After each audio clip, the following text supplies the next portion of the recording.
Okay, so this is the final narrated lecture for work and industry. It's on the final exam. It's just a final exam review, basically. So looking at the content for the final exam in this class, you're going to get one case chosen from all the work occupations covered weeks 6 through 11. Probably just one occupation. I may try to cram two in there.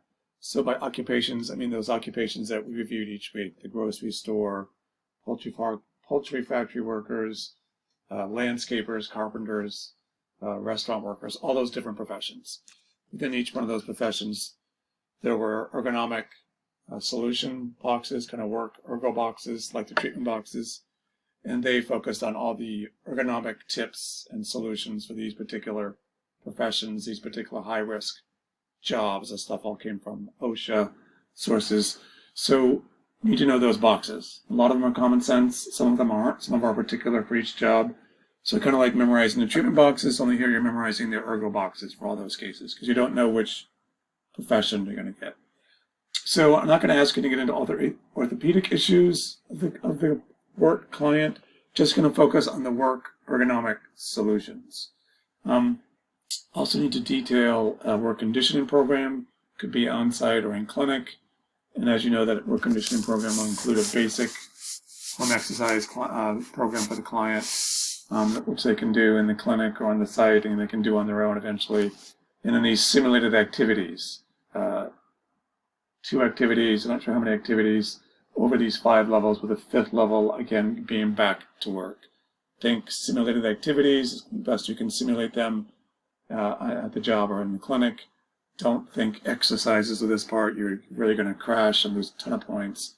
Activities, simulated activities for these work conditioning programs. And then the lecture questions that I've been talking about all along. Each week had lecture questions. Going to choose 10 to 15 of those just randomly from different weeks. So you really need to know all those lecture questions. Go back and see if you can answer all those questions. Have a good list and study those. And email me if you have questions about those questions, because there's definitely going to be some of those. A good chunk of those is going to be your grade on the final exam. And the format is be the same. You're just going to type in the answers. It's a similar format to the upper extremity exam, all on ExamSoft. A case, answering these questions around the case, which is the Ergo Solutions, the work conditioning program, and then these random chosen lecture questions. It's going to be online. It's going to be live. So you have to be here live Tuesday, 10:10 a.m. to 12 afternoon. Also have to zoom in through your phone. I believe that's how we're going to do the proctoring, so I can see your face as you're doing it. The worth of the final written exam, which is what we're talking about, is 22% of your final grade. The final practicum, by the time you take the final exam, you've already done the practicum, but that's worth about 12%. So this written part is a good chunk of your final grade. Upcoming dates: the workstation assessment, 12/6, final practicum exam right up to 12/6, and the final exam itself, like I said, is 12/10. And then just one last thing, I would urge you to check this out. It's nothing that's going to be on the exam or not. But Maria Philbrick and her colleagues, she works in an acute rehab setting down in Rhode Island.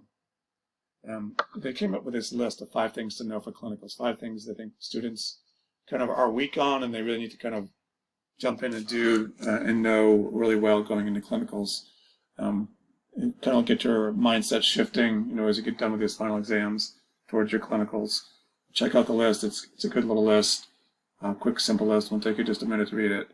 That's posted into week 14 along with this lecture.